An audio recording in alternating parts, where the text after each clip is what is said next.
Hi friends, எல்லாருக்கும் வணக்கம். எல்லாரும் எப்படி இருக்கீங்க? எல்லாரும் ரொம்பவே நல்லா இருப்பீங்க நம்புறேன். நாங்களும் ரொம்பவே நல்லா இருக்கோம். இன்னைக்கு வீடியோ எதை பற்றி அப்படின்னு பார்த்தீங்கன்னா, ஒரு கதை சொல்லிடுறேன்.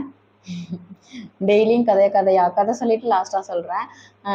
என்னென்னா, ஒரு வயசானவர் வந்து உடம்புக்கு ரொம்ப முடியாமல் ஹாஸ்பிட்டலில் அட்மிட் பண்ணியிருந்தாங்க. அவங்களோட ஒய்ஃபும், அவங்களுக்கு வந்து 3 பசங்க.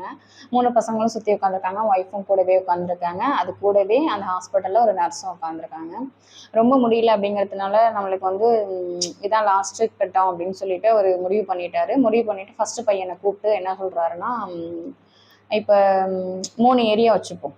இப்போ 3 ஏரியாவில் ஃபஸ்ட்டு ஏரியாவில் வந்து ஒரு அப்பார்ட்மெண்ட் இருக்குது. இப்போ ஒரு 10 அப்பார்ட்மெண்ட் இருக்குது. அதை வந்து நீ எடுத்துக்கோ அப்படின்னு சொல்லிட்டு ஃபஸ்ட்டு பையன்கிட்ட சொல்லிடுறாங்க. 2வது இடம் வந்து இன்னொரு பக்கம் சொல்லி அந்த சைடில் வந்து ஒரு 20-30 வீடுங்க இருக்குது. அந்த சைடு வந்து நீ பார்த்துக்கோ, நீ மெயின்டைன் பண்ணிக்கோ அப்படின்னு சொல்லிட்டு சொல்கிறாங்க. உனக்கு தான் அது அப்படின்னு சொல்லிட்டு அந்த வயசானவர் சொல்லிடுறாரு.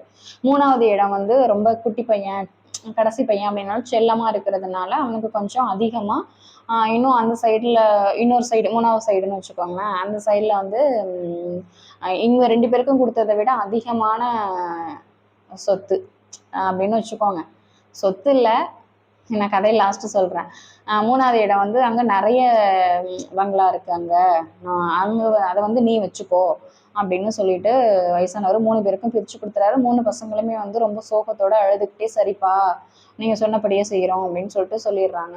அப்போ அதை பக்கத்தில் உட்காந்து பார்த்துட்டு இருந்த நர்ஸு என்ன கேட்குறாங்கன்னா, நீங்கள் இவ்வளோ பணக்காரவங்களா? 3 பேருக்கும் இவ்வளோ சொத்து பிரித்து கொடுக்குறாங்க. நீங்கள் இவ்வளோ பணக்காரராக இருக்கிறப்ப நீங்கள் வந்து ப்ரைவேட் ஹாஸ்பிட்டலில் கொஞ்சம் போயிட்டு இவங்களை வச்சு நீங்கள் பார்க்கலாமே, நீங்கள் ஏன் கவர்மெண்ட் ஹாஸ்பிட்டலுக்கு அழைச்சிட்டு வந்திருக்கீங்க அப்படின்ட்டு அவங்க ஒய்ஃப்கிட்ட, அந்த வயசானவர் இருக்கார் இல்லையா, அவங்க ஒய்ஃப்கிட்ட வந்து இந்த நர்ஸு கேட்குறாங்க. உடனே இவங்களுக்கு ஷாக்காக இருக்குது. அவங்களோட ஒய்ஃபுக்கு, என்னது பணக்காரவங்களா? நாங்கள் ப்ரைவேட்டில் பார்க்கணுமா?